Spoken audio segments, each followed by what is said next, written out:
Hello, I am Peter Okwoche. Welcome to Focus on Africa. Our top stories. Doctors say there's at least 100 people dead in Sudan, with 40 bodies pulled from the River Nile today. The military council calls for an investigation and issues this warning. No one will escape punishment. Any person who crosses boundaries has to be punished. In eastern Uganda, 6 people die and hundreds are displaced following a mudslide in the district of Bududa. The start of a turnaround for Zimbabwe. Its government holds its first official talks with the EU in 17 years, with the aim of ending decades of economic hostility. Also on the program, could it be paradise lost for one of Kenya's World Heritage Sites? We find out why campaigners want to stop plans to build the country's first coal-fired power station close to Lamu Island. And in sports, South Africa beaten by 6 wickets by India at the Cricket World Cup.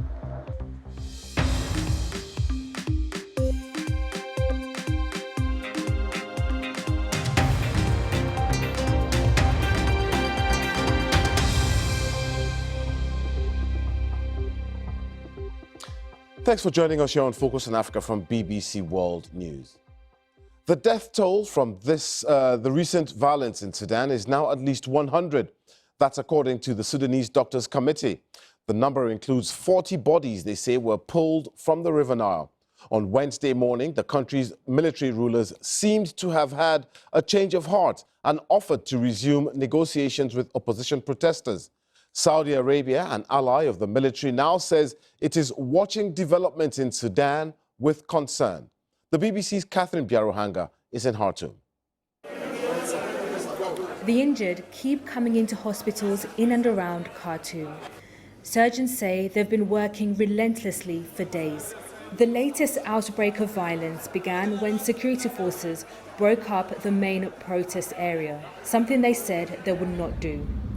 Outside this hospital, security forces raced past. In some cases, they're accused of attacking doctors, nurses, and patients.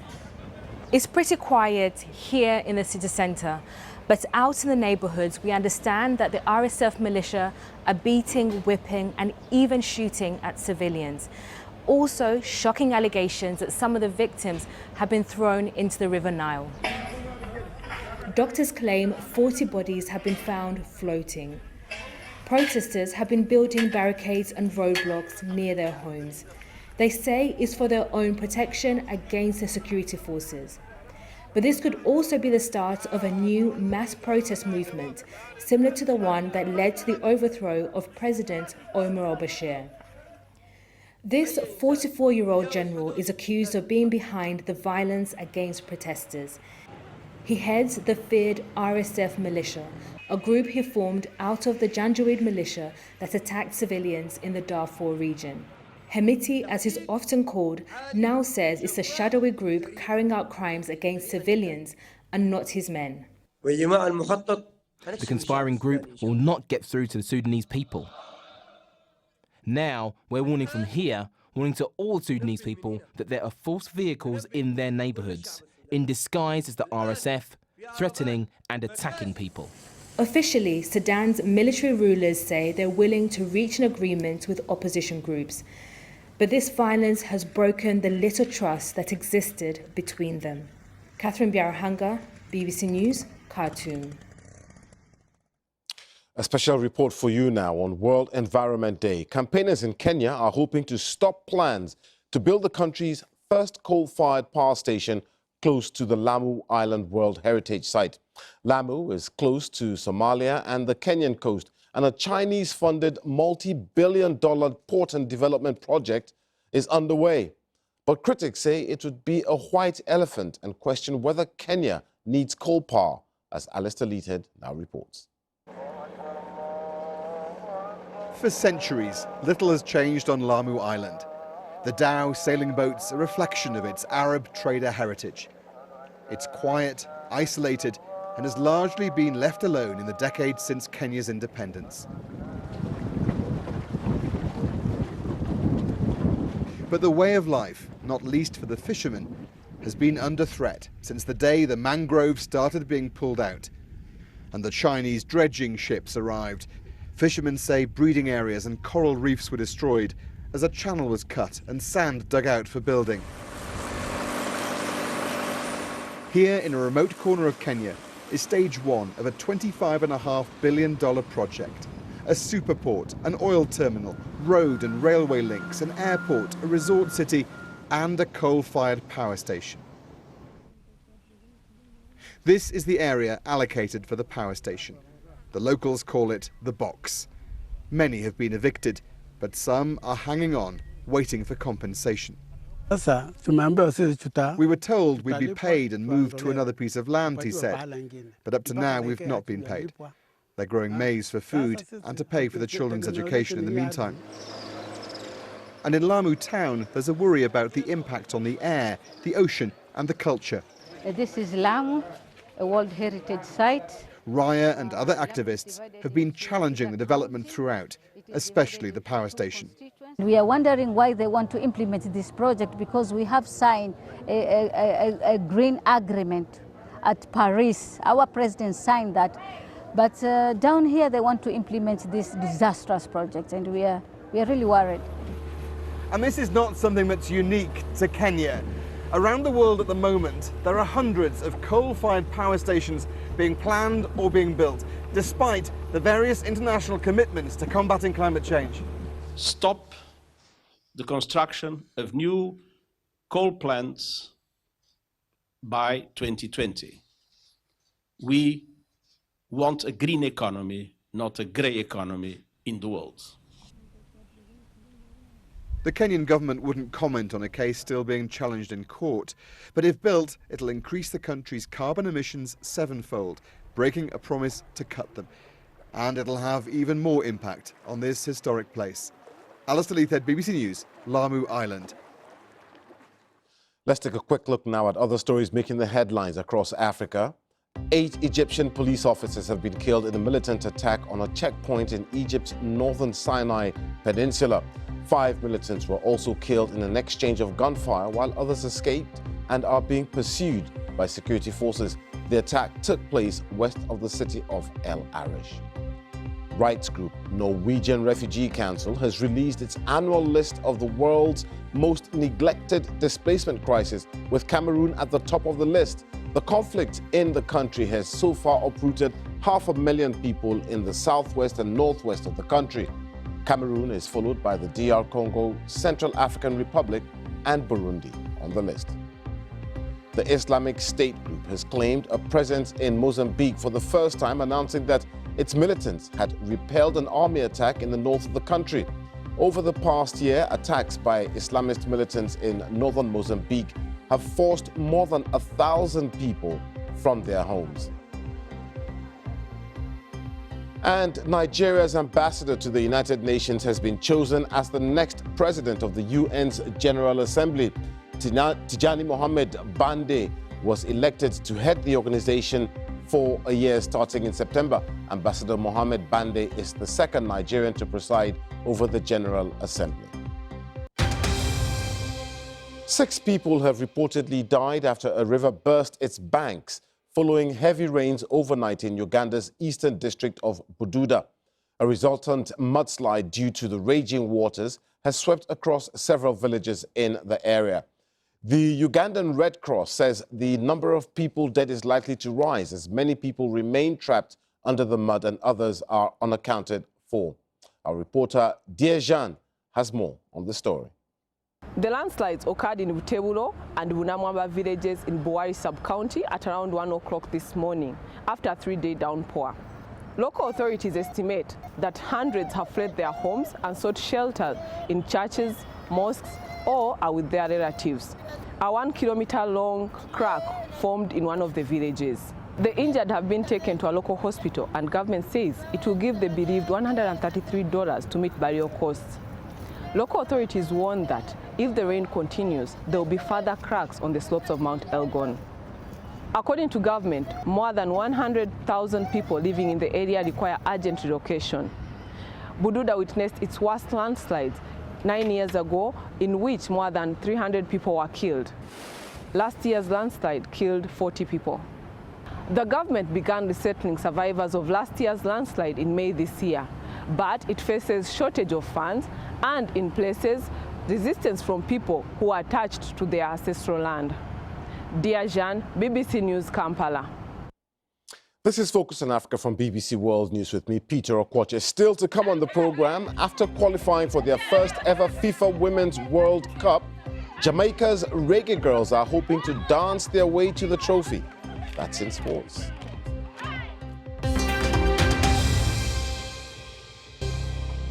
This is Focus on Africa, our top story this hour. Sudan's military council calls for an investigation into the violence which, according to doctors aligned with opposition groups, has left over 100 people dead. The military council's leader has offered to resume negotiations with protesters. Now, Zimbabwe and the European Union have begun political talks aimed at turning the page on hostile relations during Robert Mugabe's rule. It's a step that could lead to the resumption or direct financial aid for the country's ailing economy. Shingai Nyoka has more from the capital, Harare. The first formal dialogue between these two parties is hugely significant for Zimbabwe. The closed-door meetings lasted about 4 hours, and we understand that the talks were frank and cordial, touching on issues such as trade, the economy, climate change, but also on human rights and democracy.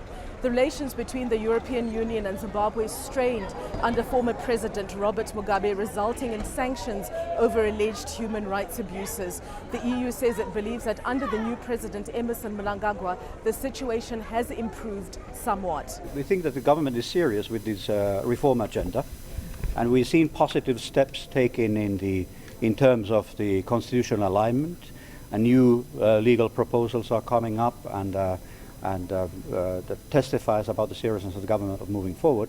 Clearly, there are also incidents like the recent arrests that have been happening on NGO and trade union activists, which were also issues that we discussed. There are some lingering concerns by critics who believe that by formally engaging the Zimbabwe government, the European Union is essentially ignoring some of the latest human rights abuses, such as the killings of protesters after the July elections and also in January. But the European Union has always adopted a carrot and stick approach to diplomacy. They say that they believe that there's a better chance at resolving some of these issues by sitting down around a table, and that engagement is better than isolation. Shingai Nyoka, BBC News, Harare. Let's look at some sports news now. And South Africa have been beaten by India in their Cricket World Cup match in Southampton. A century from Rohit Sharma put India in control as they went on to win by 6 wickets, leaving South Africa to reflect on their third straight defeat in the competition.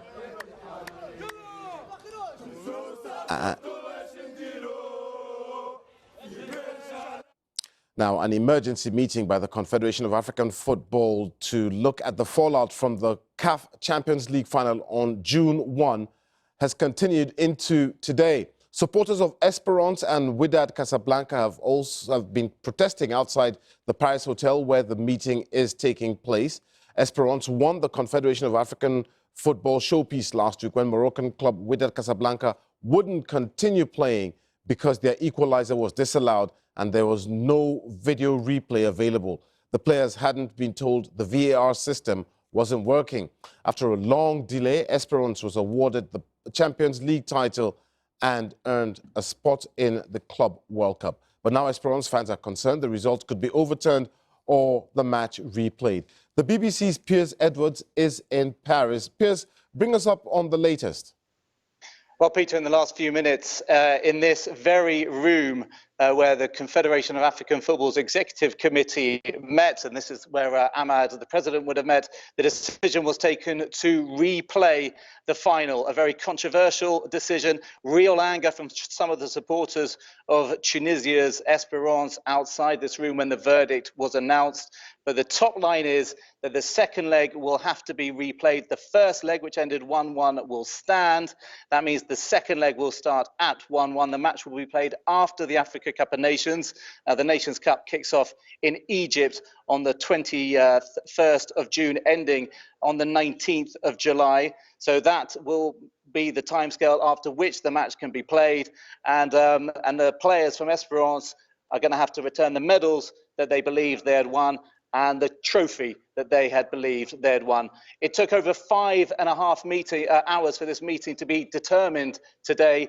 And as said, it's going to cause real anger in certain sections of North Africa. And Piers, very quickly, I understand that there was also a FIFA Congress meeting taking place in Paris. What happened in that one? Well, Peter, the big news from there was the re-election of FIFA President Gianni Infantino for another 4-year term. I say big news in inverted commas, really. He was the only candidate for election. Obviously, he walked it. He does another 4-year term. Africa will be hoping for more from Infantino. Some of the people, the delegates from the Confederation of African Football I spoke to today talked about how they hope that he can bring some unity to African football, which is currently undergoing some serious divisions at the top level of its administration. Lots for Infantino to do if he can fix that, and lots for the African delegates to do if they can fix it as well. And today's decision taken in this room is not going to make life any easier in the coming weeks and months for the leadership of the Confederation of African Football, and particularly its president, Ahmad. Okay, Piers Edwards there live from Paris. Thank you very much. Well, the FIFA Women's World Cup kicks off in Paris this Friday. Africa will be represented by South Africa, Nigeria and Ghana. Ahead of that, we'll be looking at their preparations and chances in the competition. We begin today with Bayana. Celestina Olulode has this report. Gearing up for their biggest test yet, Bayana can't afford to leave anything to chance. But whilst it's a tough road ahead, the team are proud of their achievements. I've played for the under-17, couldn't qualify, played for the under-20, couldn't qualify, and now I'm playing for the senior team and we have actually qualified for the first time. I'm really excited and I can't even explain how I'm feeling right now. Finalists at the recent African Women's Cup, the team has worked hard to assure fans their skills will lead to points. But they face a tough journey to the knockout stages. In Group B, they'll meet Olympic champions Germany as well as China and Spain. The spotlight will be on us. A lot of people will be watching us at the World Cup, seeing how we compete.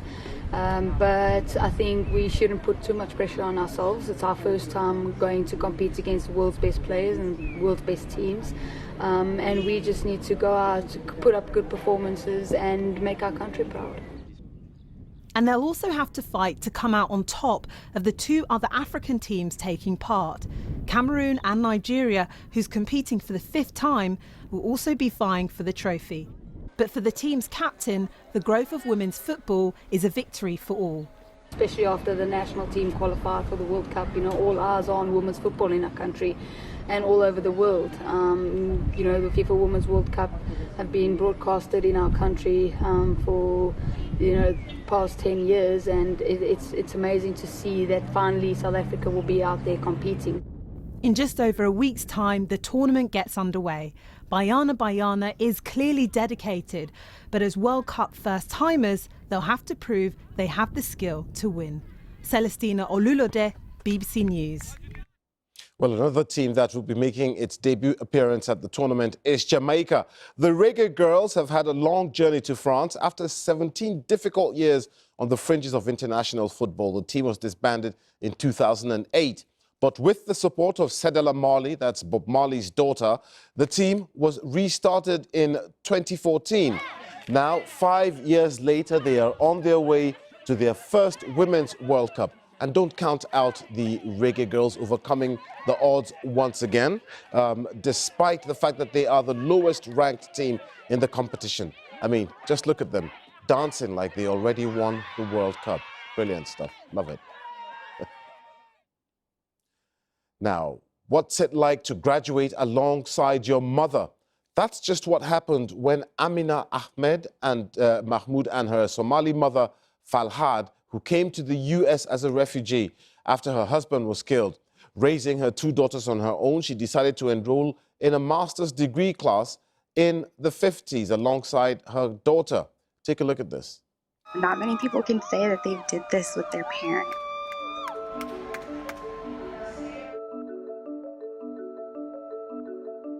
When I was leaving Somalia in 1980, I made a promise to my father to go to school and get a higher education. But since I came, I had to work to support my daughters, to get their education, keep the promise that I could not keep.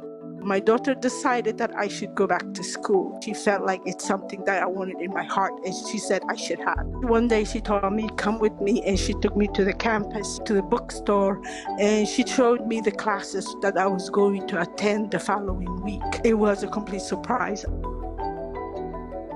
My mom, as long as I can remember, has been a single parent, both mother and father. She's worked so hard to give us everything that we have. I had to make big adjustments, but I had a motivation. It's like I had to show my girls I was a good student. The professors could tell that I had been out of school for a long time. However, I think they were pleased to have a person of my age in their class. I don't know what the plan is. I was trying to talk to my eldest daughter, Sophia. How about let's start PhD classes? She said, Mom, that's amazing. I'm 60. If you have the will to get your education that you did not have, then go ahead, reach for it. Brilliant stuff. Let's return now to our top story. And doctors linked to the opposition protest movement in Sudan say the number of people killed by the security forces this week has risen to over 100. Bodies are still being discovered following an operation to crush pro-democracy protests. Much of the violence has been blamed on the government militia, the Rapid Support Forces. But who are they?